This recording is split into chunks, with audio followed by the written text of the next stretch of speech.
Begin log SCP-610-L1. After establishing the containment perimeter for SCP-610, the Russian government approved our request to research and investigate the area. For the first such exploration, a small camera-mounted unit known as Herbie was dispatched at a safe distance and directed towards Site A. Herbie has a battery life of 12 hours and a control range far wider than that required for this dispatch. Herbie is able to enter Site A without incident. The landscape around Site A shows early stages of assimilation by singular SCP-610 infected who have fallen at largely random intervals around what remains of the village. Most of the homes appear to have suffered fire damage long since put out. However, a fair amount remain intact. Aerial reconnaissance of Site A combined with thermal imaging has put an estimated population of 79 infected. Immobile infected are included in this number. However, it is difficult to ascertain an exact percentage of mobile versus immobile. Varying degrees of physical mutation due to SCP-610 are present in Site A, and it is assumed that all the inhabitants are in an advanced form of infection. Herbie observed the exterior of the village for 2 hours, during which time all infected behaved with what appeared to be a loose sense of social structure. Because Herbie remained stationary during this observation period, it is unknown precisely what each individual infected person was doing. However, the central plaza experienced occasional outbursts of activity and downtime. Requiring more information, Herbie was directed to follow an infected as it entered a home. There is a bumpy camera feed as Herbie scoots over the gravel behind the quickly shambling infected person. The interior of this home is the same as that attached to the primary file for SCP-610. The infected being tailed is the one sitting at the table. After entering the home, Herbie's camera was raised slowly as to not draw attention. This action was either unnoticed or ignored. The infected person is watched from the doorway as it hobbles around the home and stops at each of the other visible infected organisms. However, it appears to ignore the one under the table, which, while not immobile, does not leave that area. What this creature was before infection is unclear. After lapping the table and repeating this procedure 3 times, the primary infected person, known as Alpha henceforward, stops at the bedridden infected, known as Beta, and proceeds to assault it with furious punches. Beta is unable to leave the bed for unknown reasons, but it is not completely immobile as it flails its arms in response to the beatings delivered by Alpha.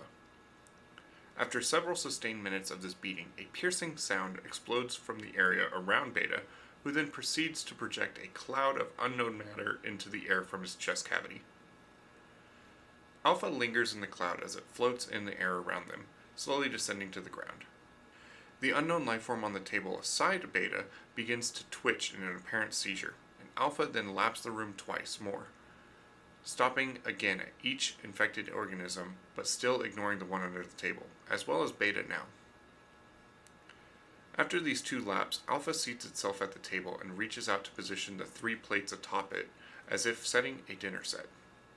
After the plates are positioned, the facial tendrils extending from Alpha wiggle up and down and start to coil on one of the plates before tearing apart and separating.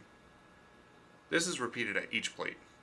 The image attached to SCP-610's primary file is a still image of this occurrence. After each plate is filled with Alpha's flesh, it leaves the table and approaches Herbie, which is moved from Alpha's path. Alpha leaves the home, but Herbie's camera remains focused on the table. After several minutes, a group comprised of 6 or 7 infected enter the room from outside, still ignoring Herbie. Each infected shambles as if movement is difficult, jerking in large steps or squirming in small ones. These infected all surround the table and each take turns grabbing handfuls of the flesh substance left behind by Alpha, pressing it into whatever orifices on themselves that they can. Some into mouths, some into the chest, some behind their backs, some under the arms. When all the plates are empty, this group leaves. Herbie remains here for several more minutes before retracting its camera and leaving. Immediately after leaving the home, Herbie collides with an object. Panning the camera around the obstruction appears to be Alpha, whose facial tendrils are intermingling with another infected having similar mutations. The impact is ignored and the 2 infected part ways after several minutes. Herbie is then directed to explore more areas around the village. The remains of what appears to have been a store show signs of severe fire damage as well as activity inside the building, which Herbie moves to investigate. The door is slightly ajar, and with firm movements of Herbie, it is pushed open. No notice is taken of this action, or it is ignored. Inside the store are several infected persons, most of whom are standing around. However, one is on the ground rolling back and forth over the space of approximately 0.3 meters, or 1 foot, and is ignored by the others. Herbie rolls over the divider separating the cashier area from the customer area and pans around the counter. The upper half of a person is protruding from a cellar door behind the counter. This person does not appear to be suffering from advanced infection and wears the garb of a Russian soldier. Herbie zooms the camera to confirm the identification, and it is noticed that the eyes of this person are in constant movement, often focusing on Herbie. The rest of the soldier does not move. Herbie is directed to leave this area and proceeds to the back room. In this storage area, a large pile of bodies are stacked together.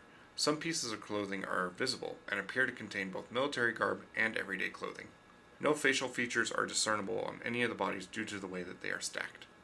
Atop the bodies, an infected sits, appearing to have its lower parts fused to the pile, and with its upper half in a wild state of flailing and seizure. Approximately every 10 seconds, a burst of spores flies out of the top of this infected, which linger in the air. Herbie is directed to leave the building. After leaving this building, Herbie passes by the village well, surrounding which are a series of immobile infected all facing the well.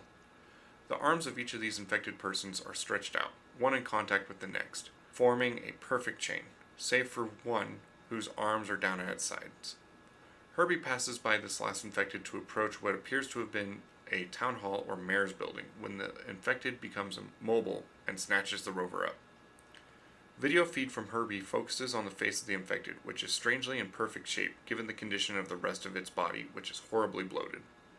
This infected was once a young girl from appearance, age estimated between 10 to 12.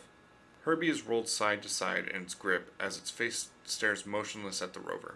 The infected's face suddenly balloons in size and explodes outward into a series of fleshy flaps that grip Herbie and draw it inside. Herbie's video feed terminates here. Herbie was considered lost at this point. However, no one at control remembered to turn off the video feed, assuming it cut. 5 hours later, Herbie's video feed resumed, stationary and at a raised level, pointing at the upper rim of the village well. The video feed contains some blur due to what appears to be a slimy film, which often oozes across the lens, but when not obscured, provides perfect quality recording. Herbie does not respond to any remote commands, but its video jerks back and forth from target to target, zooming in and out of its own accord. Video feed is cut manually and all connection to Herbie's unit are ordered erased. Hello, fellow scholars and purveyors of morbid curiosities alike. I'm Dr. Caleb, joined by the flesh that is indifferent towards your continued existence, Dr. Zach. And this is SCPod.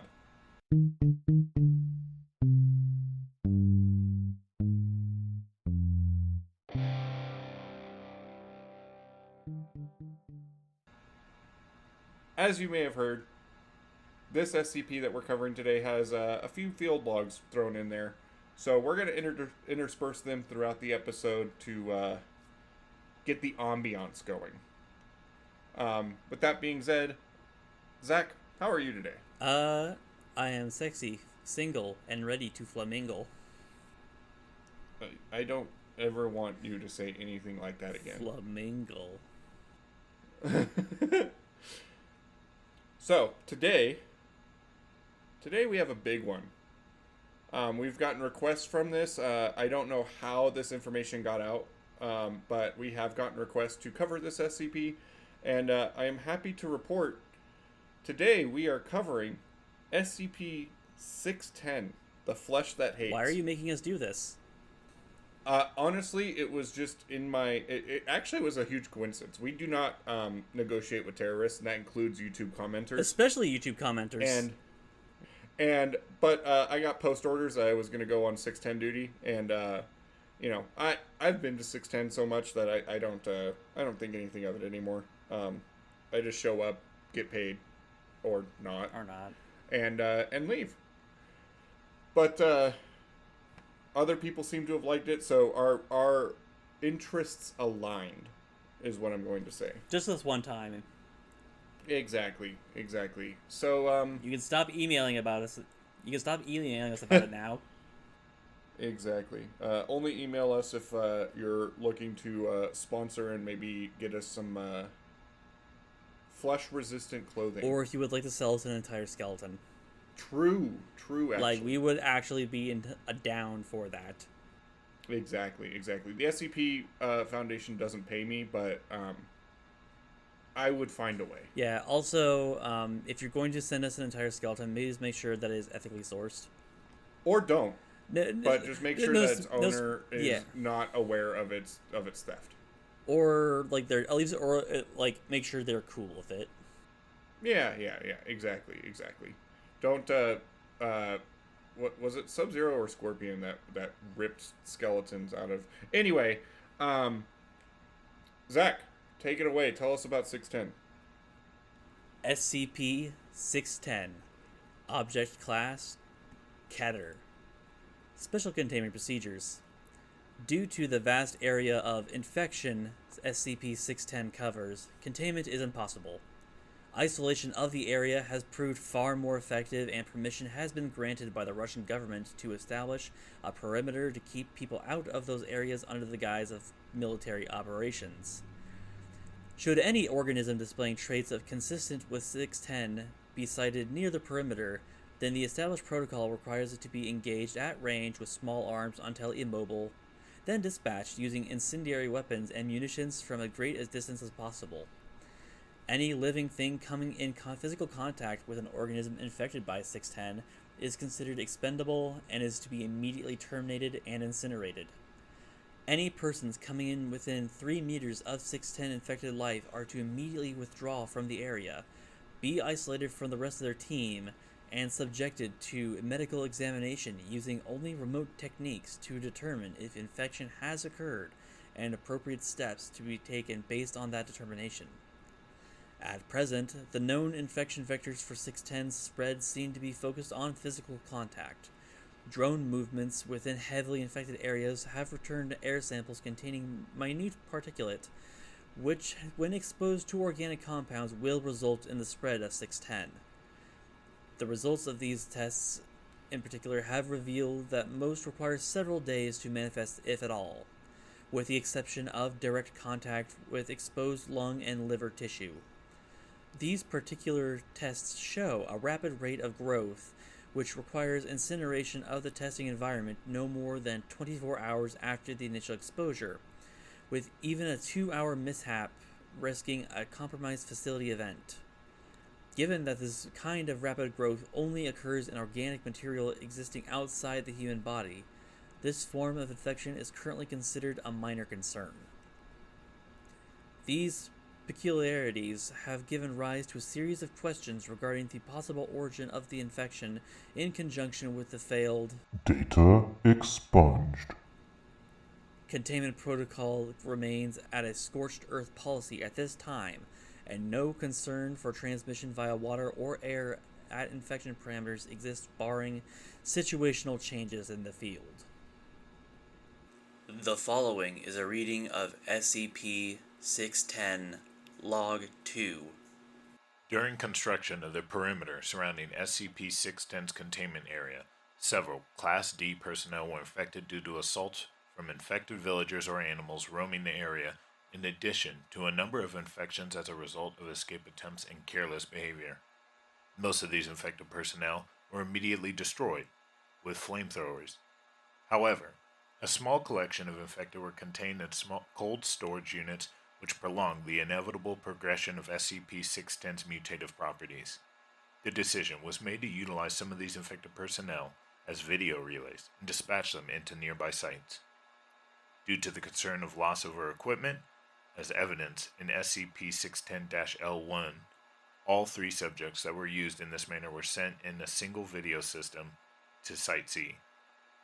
Additional equipment issued for this dispatch includes 1 1-gallon container of gasoline, 3 emergency flares, 3 9mm pistols with 3 magazines of ammo, and 3 single-serving food rations.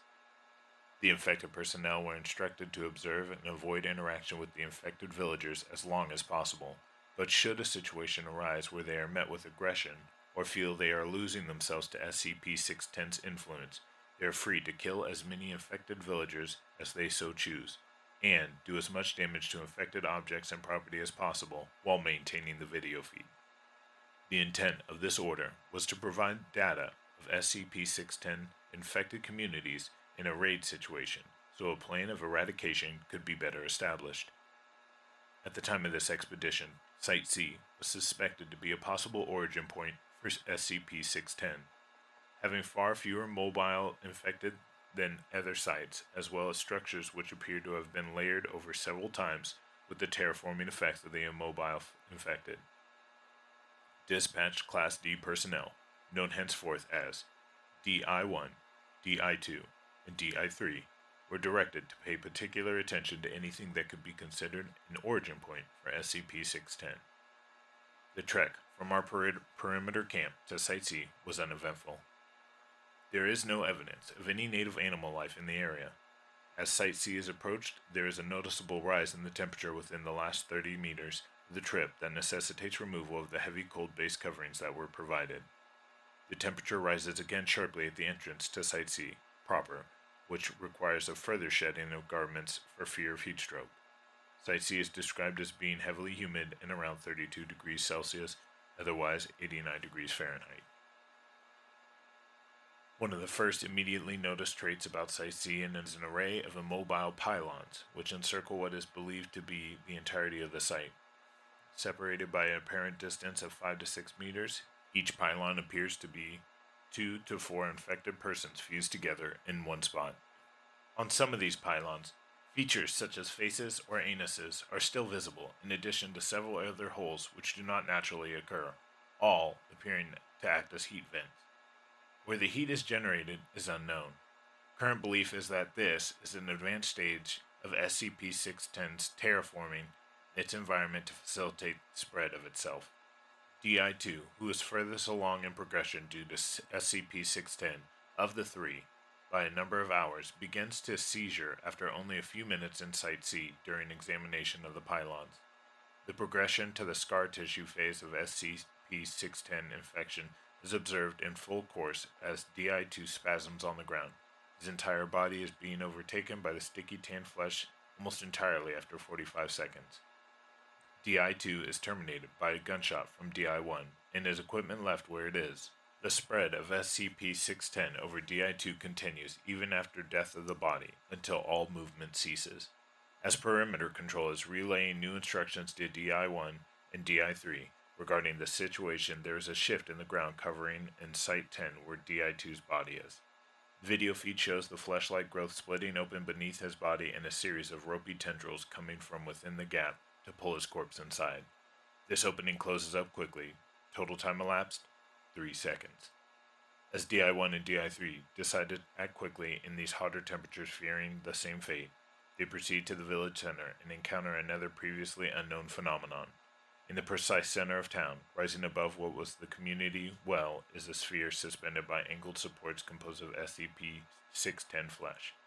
This ball is riddled with the features of humans in early stages of SCP-610 infection, as well as a good number assumed to be in later stages. A number of specimens of non-human life forms, such as deer and bears, are also visible within the mass. The entire sphere of flesh pulses at roughly a 5-second interval, with each pulse emits a ring of spore-like material from its equator.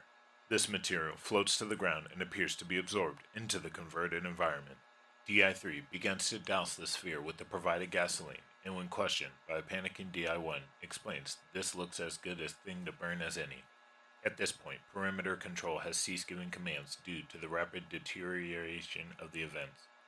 There is no reaction from anything within Site C to any of this activity until the precise moment at which a lit emergency flare is applied to the spherical mass, which immediately goes up in flames.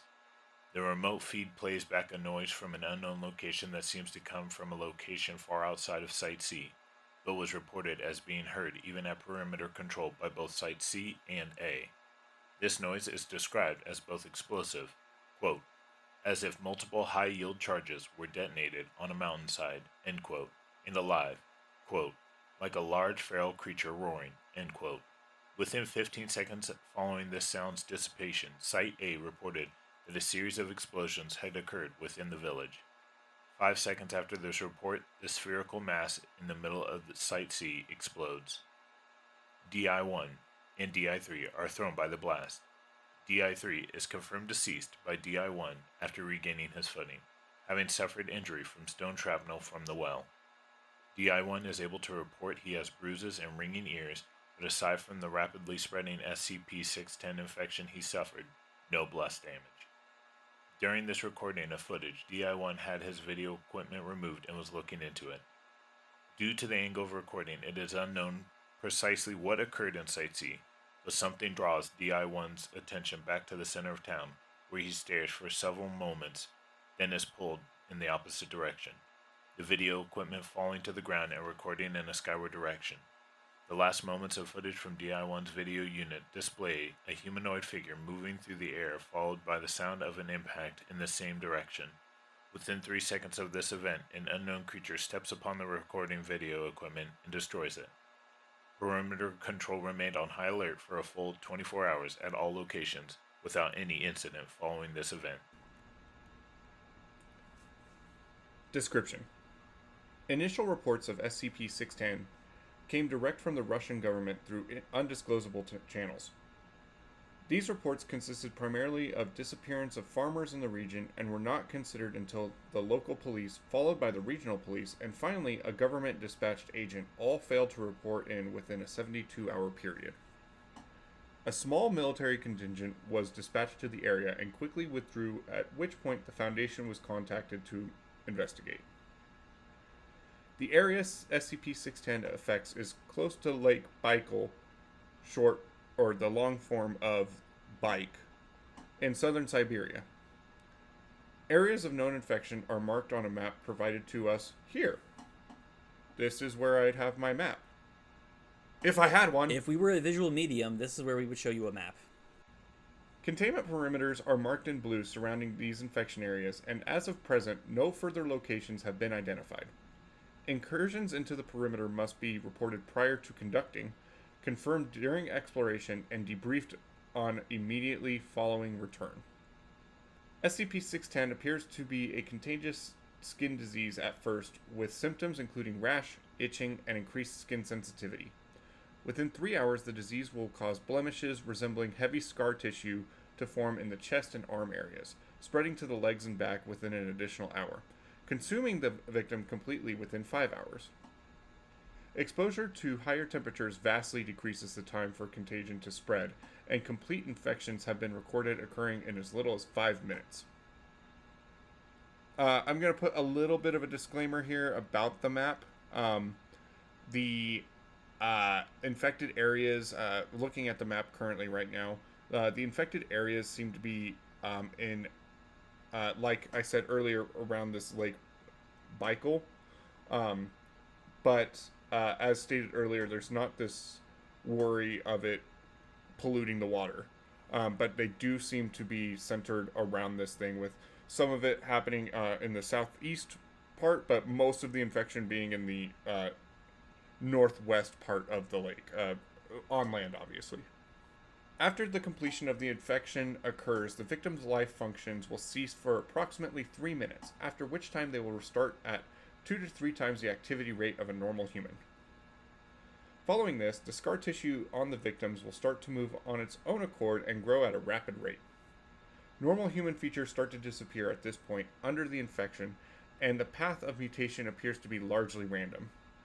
Subjects observed in this stage of infection have been recorded as growing 3 or more limbs of a type, such as arms or legs. The head may become misshapen or elongate or widen out. The parts of the subject may split open, from which additional branches of flesh will grow.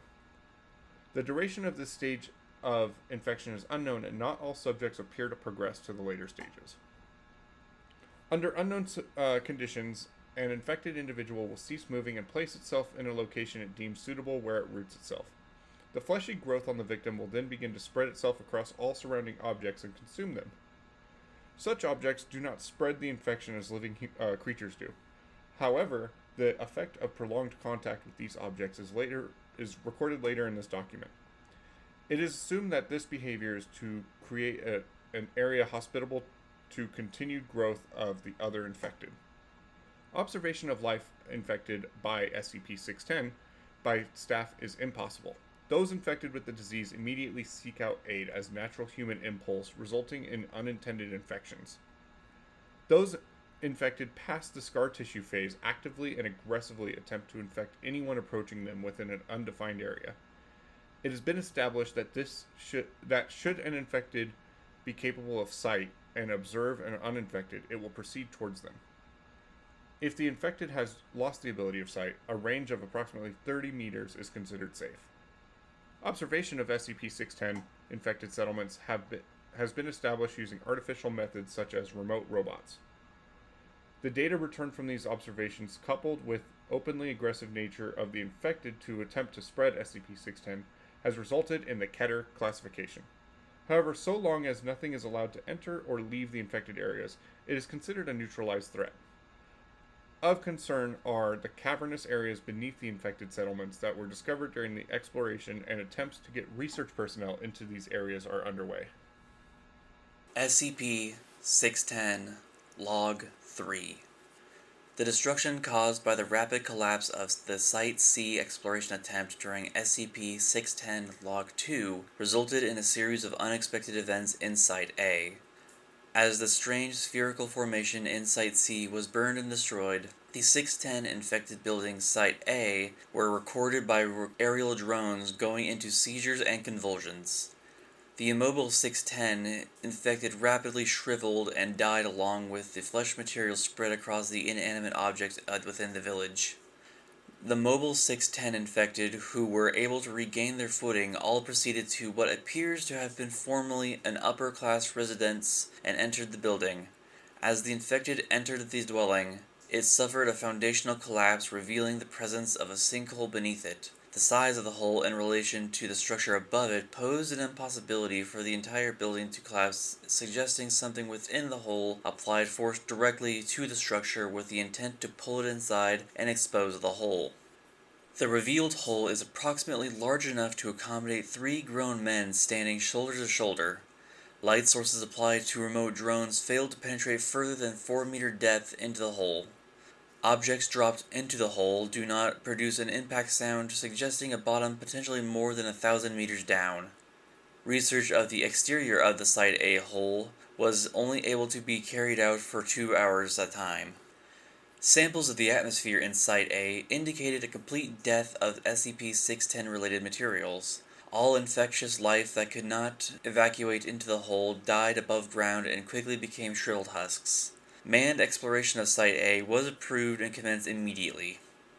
In the span of 30 minutes, a total of 3 research items consisting of 2 to 3 research staff and 4 to 5 armed escort were dispatched and set up perimeter stations within the remains of the village.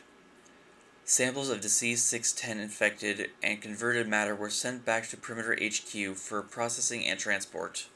One team was able to recover a small sample of still living 610 tissue substance from a building and pack it up for research. Within the second hour of exploration of Site A, a series of echo reverberation units were set up surrounding the hole with the intent of getting an accurate mapping of the hole and possible branch tunnels. At the end of the second hour before the echo units could be activated, seismic activity began to occur within Site A.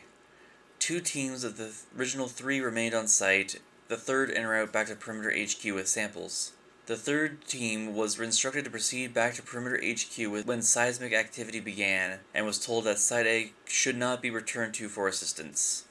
Seismic activity at Site A capped at a 2.3 Richter level before petering off. Immediately following the seismic event, a torrent of SCP-610 spores erupted from the hole and layered the area around it for a span of 50 meters. As all staff on site were in Level A hazardous materials suits, this spore burst was startling but did not lead to any infections. As the eruption was being reported, both teams at Site A came under attack from aerial lifeforms infected with SCP-610. These organisms were captured by the remote drone video equipment and showed extreme advanced stages of infection. It is impossible to tell what they mutated from to this present state. Many of the avian creatures attacked by splitting their heads in half and clamping them against research members, pulling them into the air and dropping them into the hole when possible. These avian infected proved vulnerable to small arms fire. In dispatching them, a total of 2 research staff were lost to the hole, and 1 injured due to crossfire. The injured staff was put down immediately upon showing signs of infection due to his suit breach. Before video and radio contact was lost with the remaining teams inside Site A, a second seismic event began to occur out in the 1 to 1.5 range in scale. Attention was directed at the hole to prepare for a second assault. A second spore burst erupted from the hole during the rising seismic activity. At the point where the scales registered to a 3 to 3.5 in a force, a new unseen 610 entity began to emerge from the hole. The only footage captured of this creature depicts an engorged human head approximately 20 times larger than normal pressing itself out of the hole with no discernible body. Video and radio contact were lost as seismic forces increased to 7 on the scale for 2 seconds duration, then abruptly ceased. Further aerial surveillance of the Site A hole and area depicts 0 activity and 0 new traces of the research teams or their ever having been there. All personnel and equipment are considered lost. All right, Zach. This is the big one. What do we make of this? This is the Red Death we keep hearing about.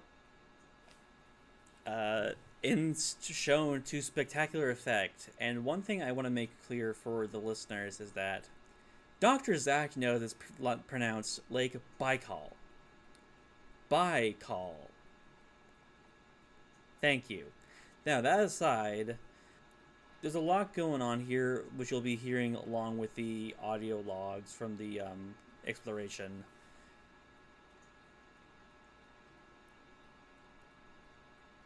SCP-610-L4. Events regarding the discovery, research, and handling of SCP-610 rapidly degrade to a point where fail-safe options were being considered. For over 1 hour, nothing further had happened at Site A following the loss of the research teams during the seismic activities in SCP-610-L3, and subsequent contact with previously unseen SCP-610 life forms. With the absence of activity at Site A, a remote drone dispatch was authorized in 2 parts.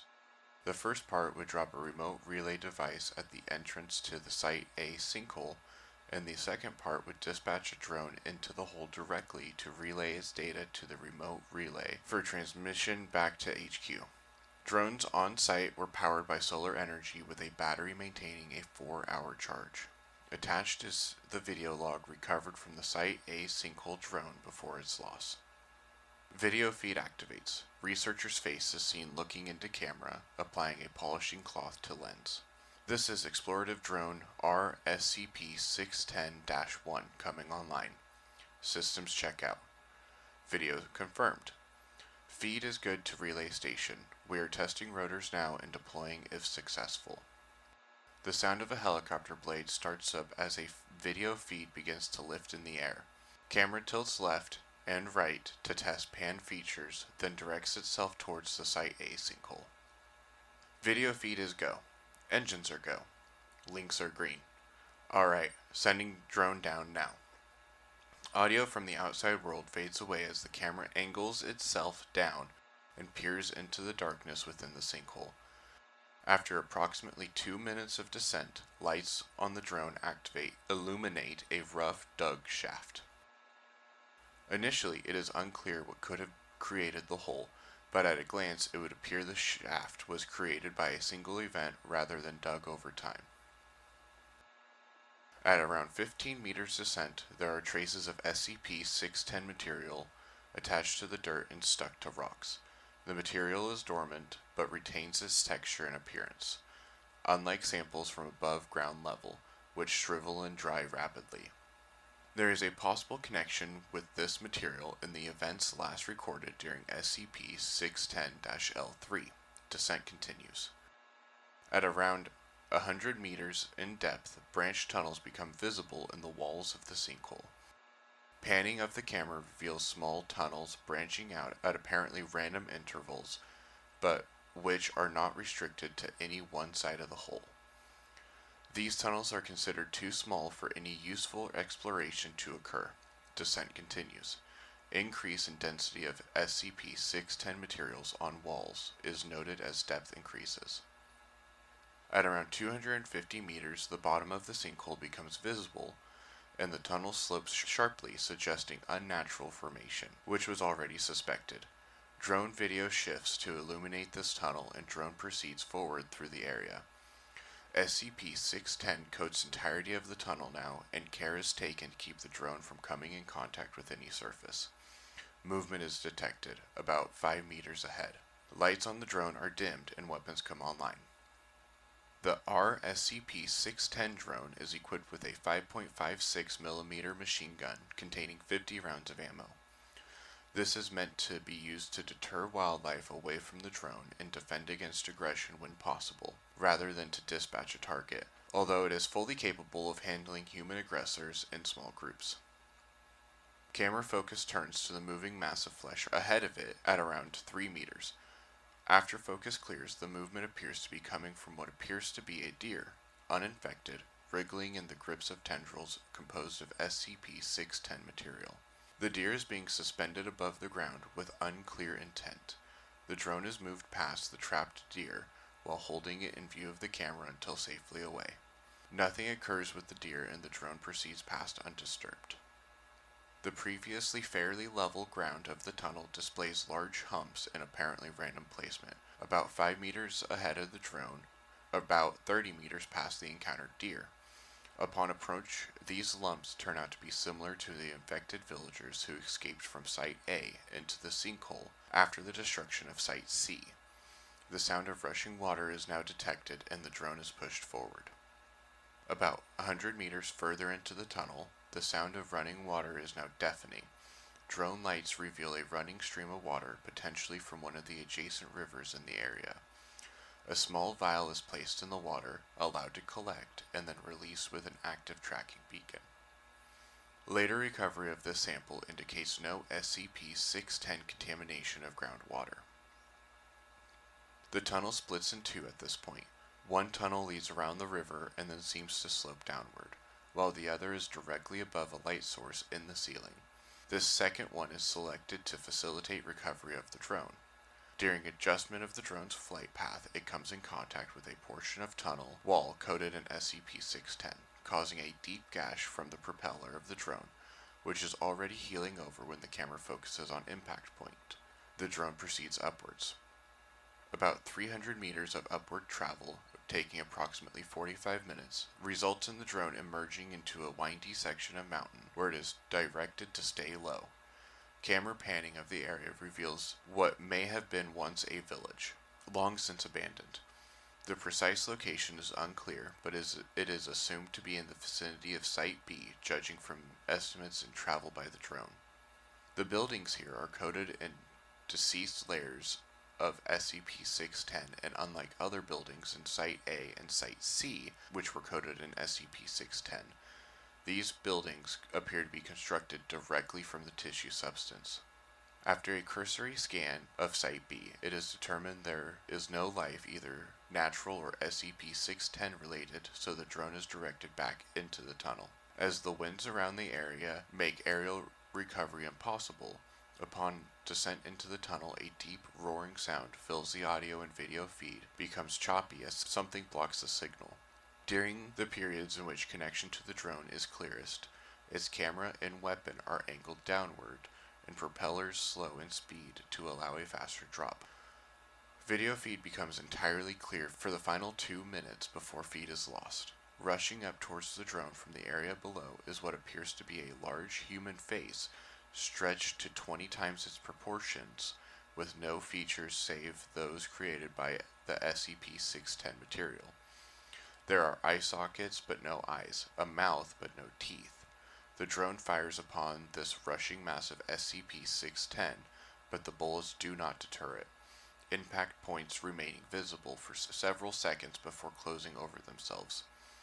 There is no room in the tunnel for the drone to take evasive action, and it is swallowed by the mass. Our SCP-610 is considered lost until 3 hours later when the feed inexplicably returns. Video feed from the drone appears to show a series of structures, illuminated by one of the 2 lights on the drone. The camera pans around without instructions from the remote relays or HQ, capturing a vast number of shambling entities within the area. SCP-610 material moves over the lens of the drone, and video feed is permanently severed. Man exploration was approved. Results are in document SCP-610-L5. Begin log SCP-610-L5. Approval from Central HQ was granted for a manned assault excursion into the tunnels beneath Site A to try and ascertain the extent of the SCP-610 infection. The destruction of Site A and Site C have established SCP-610 can be contained and destroyed, making the source of the infection top priority. The initial descent into the tunnels consists of 5 teams, 2 research and 3 assault, along with enough equipment to establish an underground base of operations. Descent into the tunnels was established using pulley systems and a lift to move equipment. Assault teams were the first to descend, armed with flame units to clean SCP-610 out of the area. All teams were able to descend without incident, and flame units took point, providing an undisturbed journey toward the water source where the SCP-610 drone was lost. Base camp for underground SCP-610 operations reside at the bottom of a 3-way junction, 4 if the water flow is included. The first pathway is that which led from Site A to Cavern HQ. The second is the pathway to the ruined village residing in the mountains above where our SCP-610 was destroyed by a large unknown SCP-610 entity. The third pathway heads west and seems to follow the flow of water for an unknown distance. The cavern area here is quite large and is supported by a number of rock formations that are coated with decayed SCP-610 material. The state of this material suggests great age and appears to reinforce the structural supports. Whether this is intentional or coincidental is unknown. 2 research teams split activities between building Cavern HQ and collecting samples of SCP-610 in various states. No contagious materials were detected within this area, and the creature recorded by unmanned drones did not appear at any point to the cavern staff. Of the 4 research teams, 3 were ordered to proceed down the unexplored pathway, while an aerial drone was prepped for a second recon of the vertical shaft.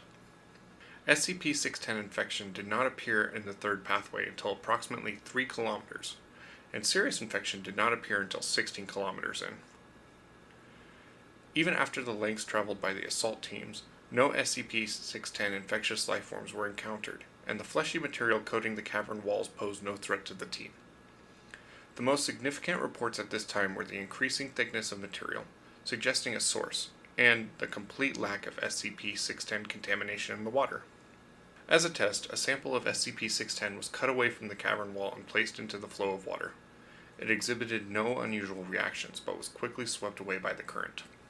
At 20 kilometers in, the leader of the assault teams requested a transport buggy to be dispatched to them.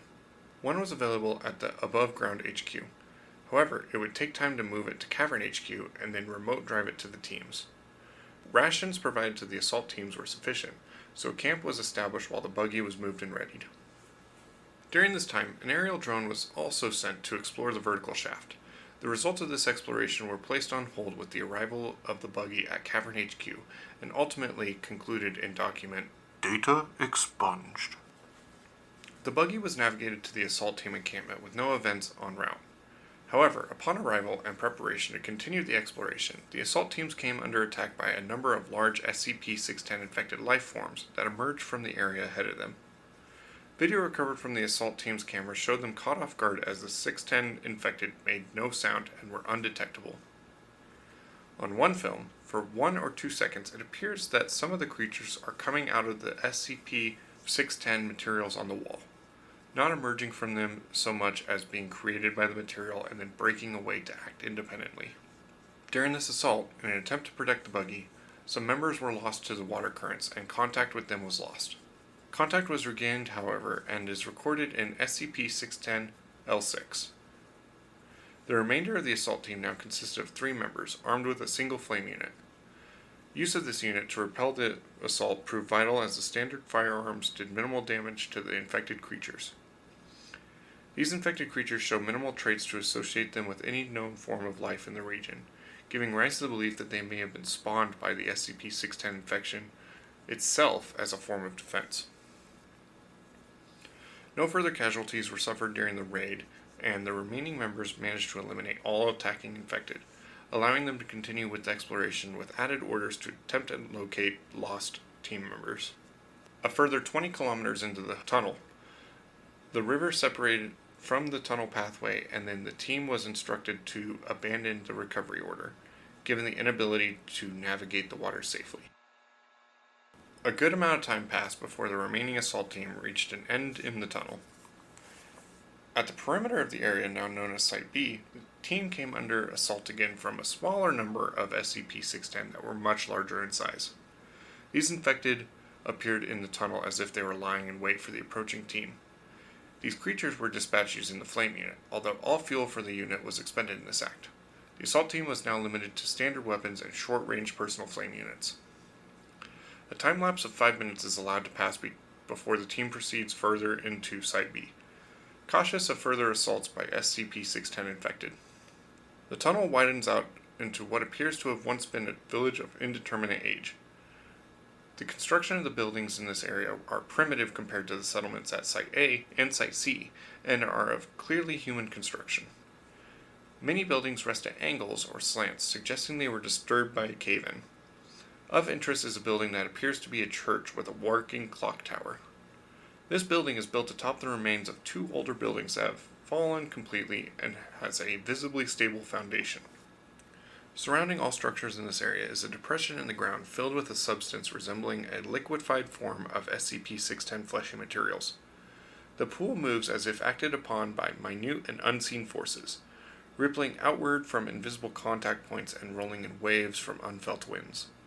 The team avoids this pool at all times and proceeds through the ruins slowly on stable foundations where possible, making the church their target area. Within the church are pews, as would be expected. However, there are only 4, one of them shattered, when the building could accommodate as many as 20. The 3 intact pews are arranged in a 2-1 formation facing a pulpit. There is no trace of dust on any surface, the entire area appearing to be immaculately clean given the location and believed age. Beneath the pulpit is a hole in the floor exposing an area of the SCP-610 pool beneath the building. The church and ruins appear to be uninhabited, and exploration of the church proper is uneventful until the clock tower bell tolls. This tolling triggers a shudder in the building followed by human screams from the ceiling. Lights shown upon the ceiling reveal a large mass of SCP-610, from which descends a series of 6 wooden circles. Strapped to each of the circle is a living human coated entirely from neck to toe in SCP-610, but having an exposed head which appears uninfected. These human captives scream as the bell continues to toll and the circles move to the ground. The team begins to move toward one to investigate, when an unknown creature cries from outside the building, prompting them to take cover in shadows near the pulpit. Light sources are extinguished, pitching the entire area into darkness. Night vision is left off to avoid revealing the team's location. Sounds continue to emit from outside of the church, drawing closer but lower than the frantic screams from the captive humans.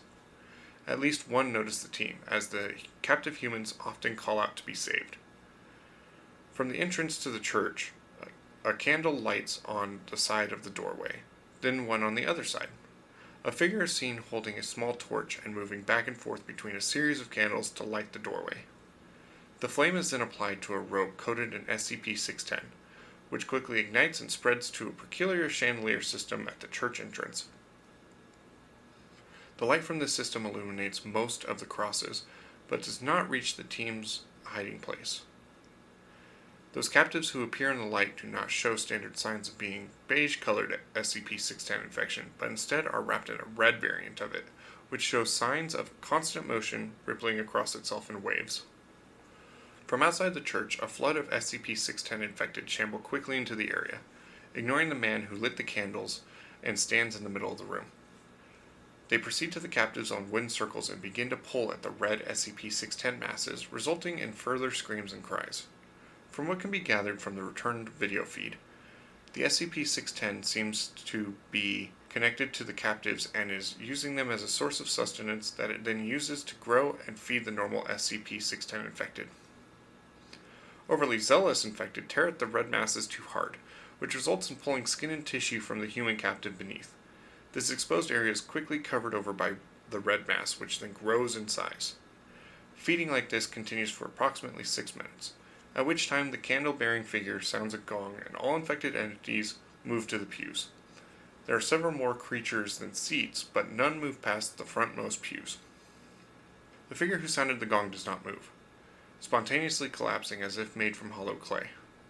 From the pulpit area, activity is noticed as a pillar of SCP-610 flesh rises through the hole and extends, directing itself toward the gathered creatures. No sound is heard, and no motion is recorded once the pillar starts moving. This silent period persists for 10 minutes, without even the human captives making a sound, having fallen silent at an unknown point.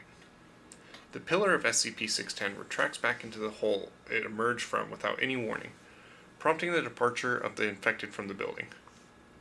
The candles remain lit, and the team emerges after all infected appear to leave the area. The descended captives remain at ground level as well, all screaming seeming to have ceased, but still showing signs of life, with heavy breathing and movement. Upon departure from the church, camera feeds from all 3 members become erratic. Camera 1 ceases transmitting completely. Camera 2 shoots straight into the air for several meters, and Camera 3 captures the member with Camera 2 being flung by a tendril that emerges out of the ground itself, swinging them out of sight onto the other side of the ruins. Camera 1's feed is restored and displays Camera 3's owner running briefly in the direction of the lost team member, only to turn and run back as SCP-610 infected pour from beneath buildings. Combat ensues between the 2 members and the onrushing infected using assault rifles and personal flame units, successfully driving back enough of the horde to make an escape toward the buggy. Passing by a building, Camera 1's owner is ambushed by a figure resembling the figure who was in the church lighting candles, wielding a large crop scythe. Camera 3's owner continues without pause toward the buggy location. However, the buggy is found half absorbed by the SCP-610 mass covering the floor. While turning to find another way of escape, Camera 3's owner turns to find the same figure with the scythe approaching, weapon raised. 2 shots are fired, and the camera feed ends. 5 hours later, while final decisions were underway to decide how to contain or eradicate the SCP-610 threat, time-delayed video feed of the lost team members who fell into the underground river currents was established and has been filed in SCP-610-L6. But no, the astute listener may realize that there are some similarities between this and a phenomenon we covered earlier in the season, Our Land, Our Bondage.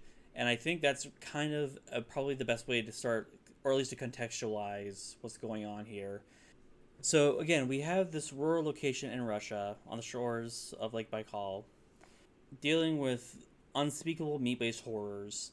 You have these tunnels beneath the village, you have a church underneath the ground, and then you have the being of supernatural power, right? Right. I feel like we're dealing with a phenomena that's going to be found more often than not among proto-Sarkics. Maybe this is one of the things that's unique to them, because I don't recall seeing anything similar when we talked about an unfinished ritual or human capital convention, right? I've been thinking about it while you've been talking, and the thought of a settlement turning into a meat factory is a little reminiscent of an unfinished ritual, but we've talked about here and there, and we'll touch on it more next episode with our wrap-up, but how the Neo-Sarkics are perverting the idea of Sarkicism, whereas the Proto-Sarkics are embracing the idea and making it their entire life. But I could see why that would draw parallels here, is because in Unfinished Ritual you had these meat homunculi kind of walking around and stuff like that. You had tendrils everywhere, you had fleshy bits everywhere, which is very reminiscent of as somebody that's seen both locations, very reminiscent of 610. The difference is there's not an infection going on with an Unfinished Ritual. There just seems to be some meat magic going on. Right. And maybe... And sorry, go ahead. I was gonna say, like, one thing that I'm just thinking about now is in Siege of Garros, when we began this season, is that they refer to the Red Death as like almost like a bioweapon in today's terms of how they would use it. So I mean, if this was a village of Sarkics, why would they use this on their own people? Like in the same way of like, why would you release anthrax on your own city? So my thing is,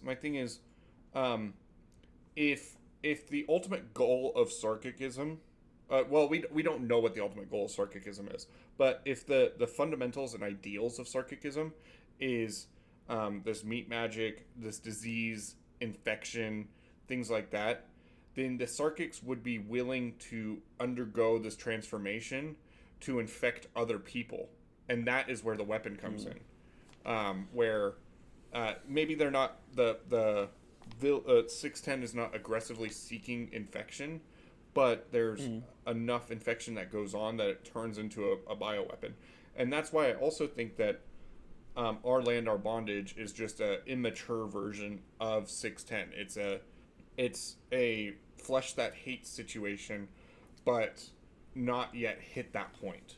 You can see the parallels in the flesh angel, the meat Bible equivalent of an angel, and the powerful aura that gave off, and how it is slowly transforming into something like that. You can even see it with all the diseases that people have contracted upon entering, I think it was 2133, Our Land, Our Bondage.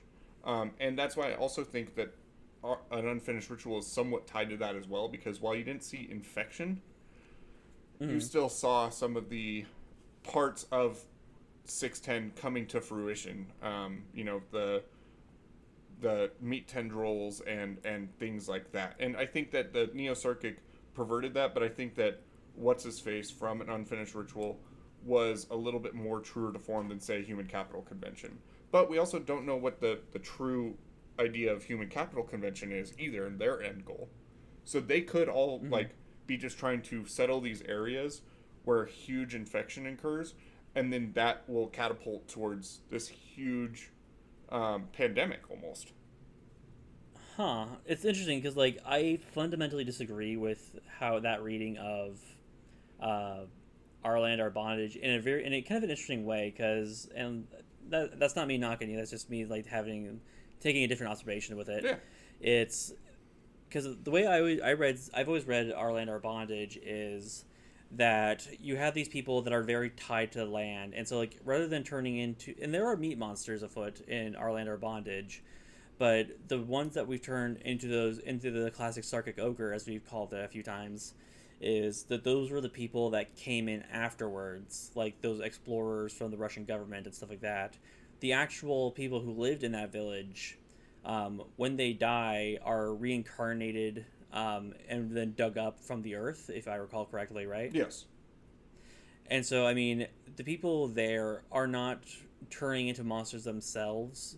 I mean, I would question whether or not that they're strictly speaking human, based off what we saw, like in that underground church, with the angel, because you have those grubs underneath, and it's like my theory about that was that those grubs are the reincarnated people that are dug up. Right. But there's nothing like what we see here in 610, and so it's in painting of broad strokes. Sure, it's like that thing in BioShock where like there's always a lighthouse, there's always a girl. Right. But in this case, it's like there's always a small Russian church. There's always our underground church. There's always a small village in the middle of nowhere. But I don't think what's going on there is related to 610 per se, other than that. But it is an interesting parallel. So my thought is, and again, we do not know very much about Sarkicism in general, like the foundation as a whole. But if we learned in the Siege of Gyros that there is this super weapon they call the Red Death, and it is a big red button that they press, and it is seemingly pressed at some point, and then we stumble upon the flesh that hates. What is to say that Our Land, Our Bondage is what 610 was prior to this infection actually blowing up. And it takes that trigger.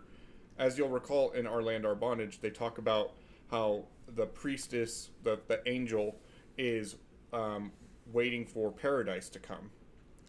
And we, at the time, thought that was Adytum coming in and, happening. But what if that is just the day of reckoning where somebody presses the big red button and turns Our Land, Our Bondage into 610 Part 2, Electric Boogaloo? And again, this is just my reading of it. We do not know for sure. But I think it is an interesting experiment of, they refer to what we think of as 610 as this massive bioweapon, but it's largely contained, minus people going in. Right. I mean, I think that's I read Our Land, Our Bondage, and I don't see anything that really points me in that direction. I think that Adytum is a much stronger read for that. Yeah. At least with the available logs we have here in the lab. I think you might be closer to the truth by assuming that the site that 610 now sort of infects may have been similar to that village. But I think this is a case where 610 was introduced into that environment rather than having been always there and just waiting for a change. Okay. Because 610 can be contained and transported. We saw that with the Amphorae in Siege of Garros. So what I'm thinking kind of may have happened here is that you had a village situation similar to what we had in Our Land, Our Bondage.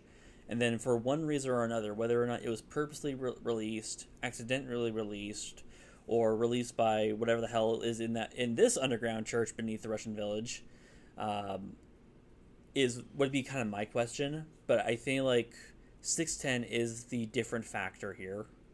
Okay. So your theory is that SCP-610 is completely separate from everything Sarkic related so far. It's not an end goal. It's not anything like that. It's its own unique thing. Well, it's a tool used by Sarkics. It's their weapon of mass destruction, right? Okay. It's a magical bacteria-based infection that is horribly virulent, as we've seen here and explored in the logs. But I feel like there's also a case of sort of like how in the Fallout universe where you have the children of Adam that get themselves horribly irradiated to worship Adam. Mm-hmm. There could be a version of this where maybe these villagers in their proto-sarcasm led them to infect themselves with 610. That's me speculating. I don't think there's enough there to assume that's exactly what happened, but it would explain why at least it would be present. Right. So it sounds like your theory now that's making sense to me is that 610 is the infection, and when 610 is released, it is infecting a group of people that then turn into this settlement thing. So it's not that the settlement turned into 610, it's that the settlement existed and 610 was introduced into it. Yeah, 610 is the bacteria bioweapon. Right. So it's what was in those Amphorae in Gyros. Right. So I wonder if both of our theories can work together where there are multiple settlements like Our Land, Our Bondage and 610, the area that 610 inhabits currently, that exists throughout the world. And at times, the infection of 610 is released upon these populations and then turn them into what we see today as the flesh that hates. Because I feel like the flesh... sorry, one last thing. Because we also see that there are multiple settlements that are infected within SCP-610. There's, just based off the map that I'm looking at right now, I believe there are 4 different settlements. So this isn't just tied to one medieval settlement with logs for walls. This is a few different areas that have been infected with this disease. Right.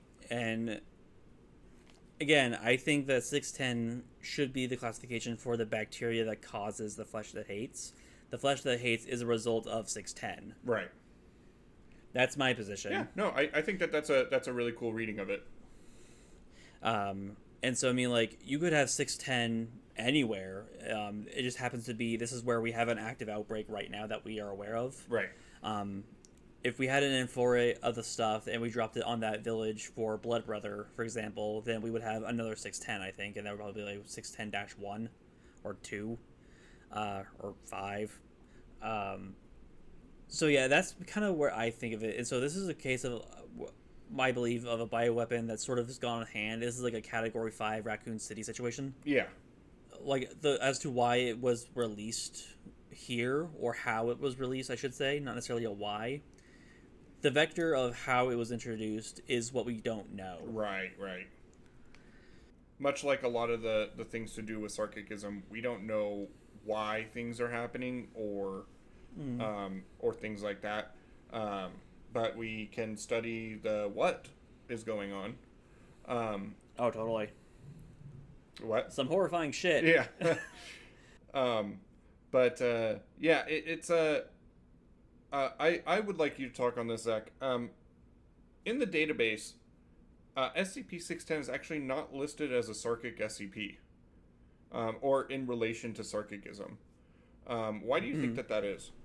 Considering that we're expecting it to be the, if not the end goal of Sarkicism, a weapon that they can unleash.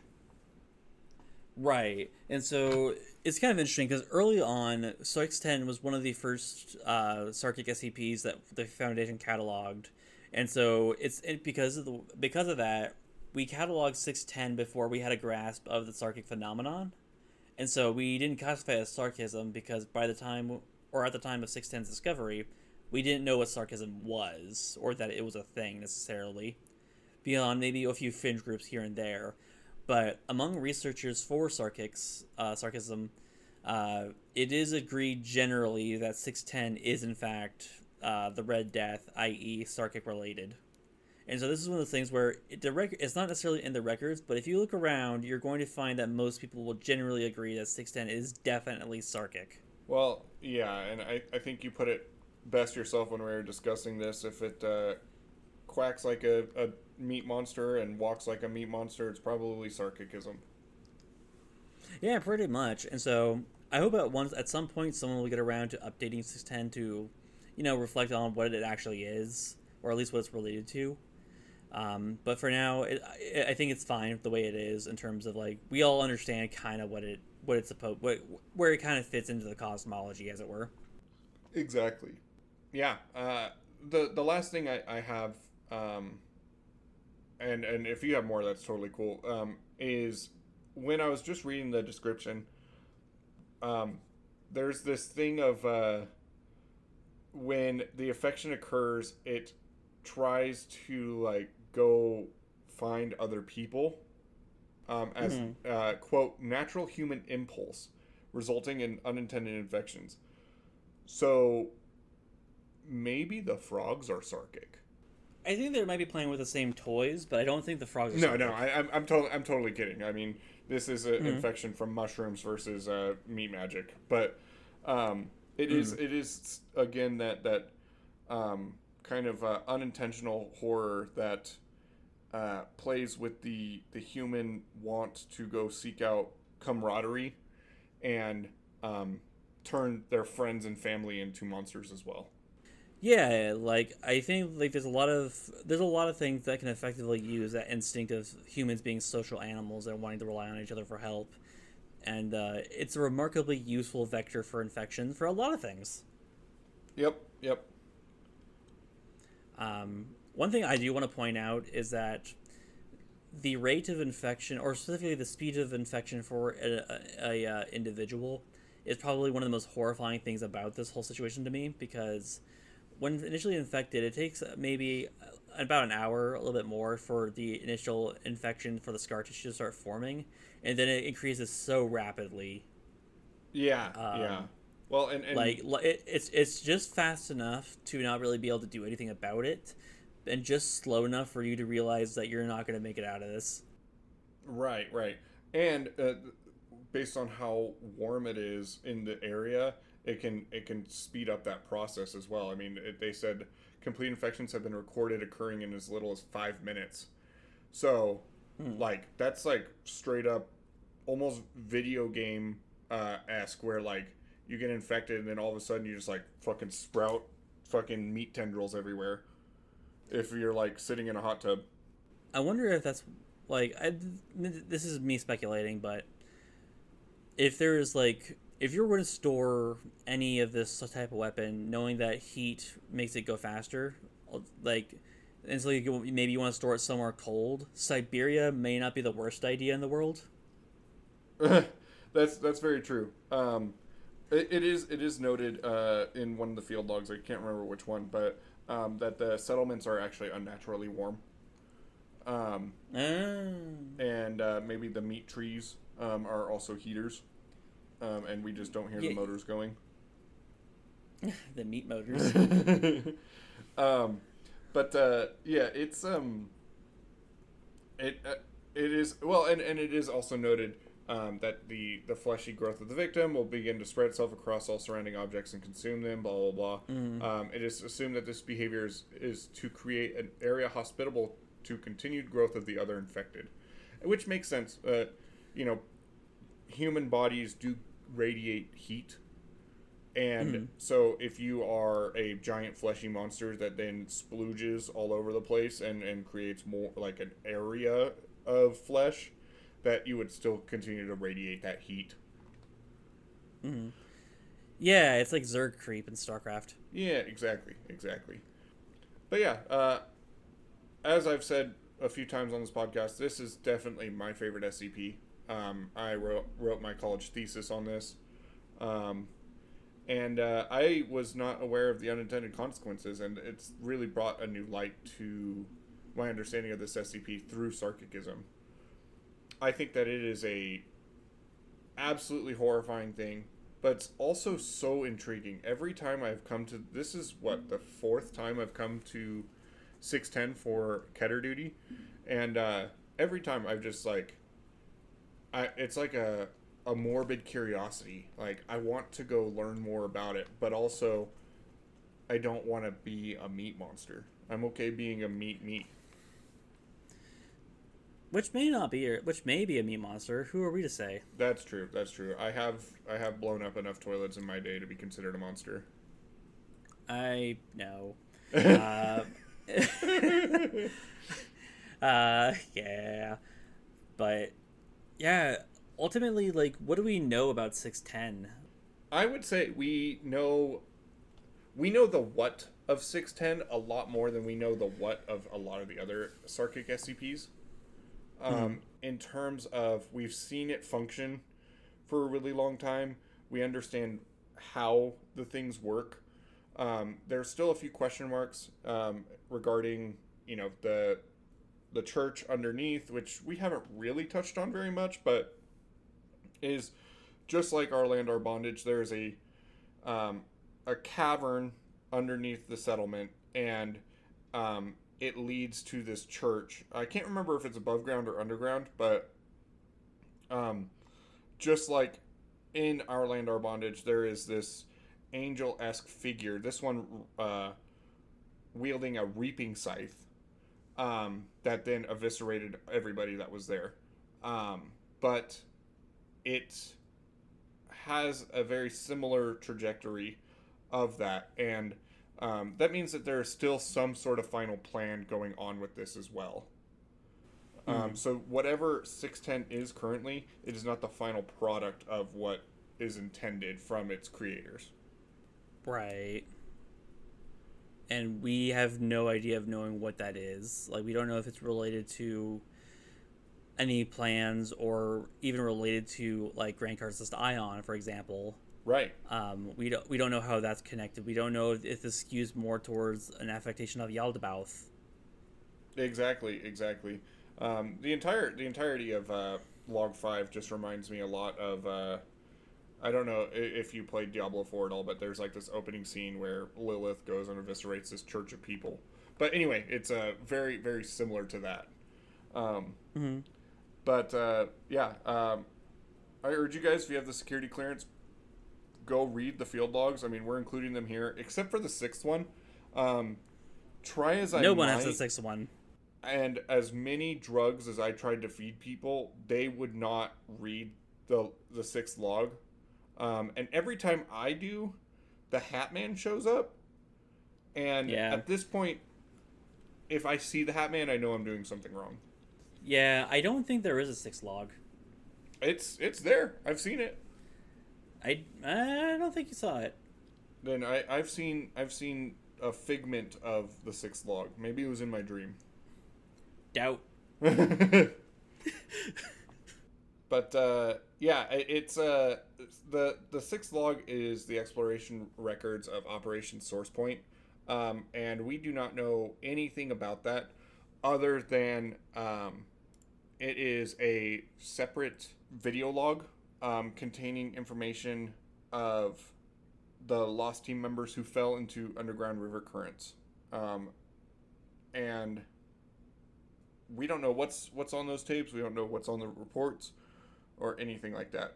But other than that, the other 5 logs, if you have access to read them, like I said, we're including them in this episode, but please read through them. They're absolutely amazing, in a gruesome way. At the time.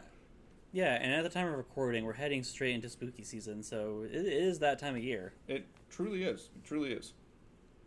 So, yeah, there's so much to unpack with 610, but I think we're trying to save a lot of our discussion about this nice little bow that 610 puts on Sarcasm for next episode.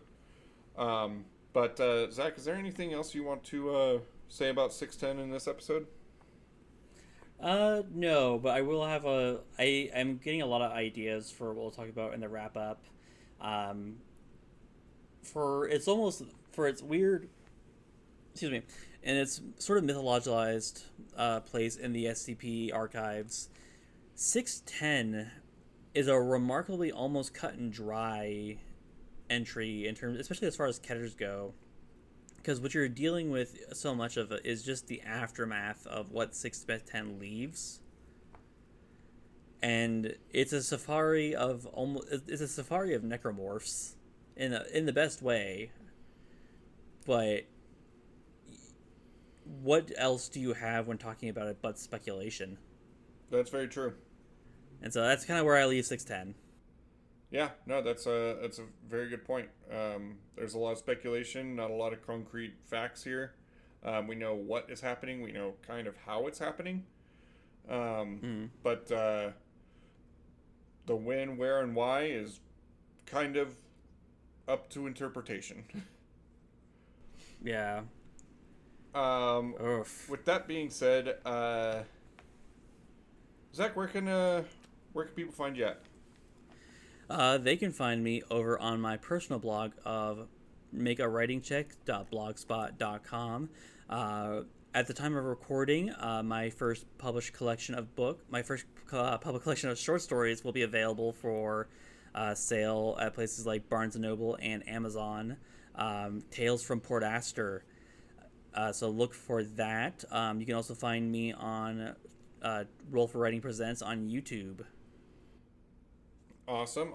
I will also leave a link to pre-order/buy the book when it comes out.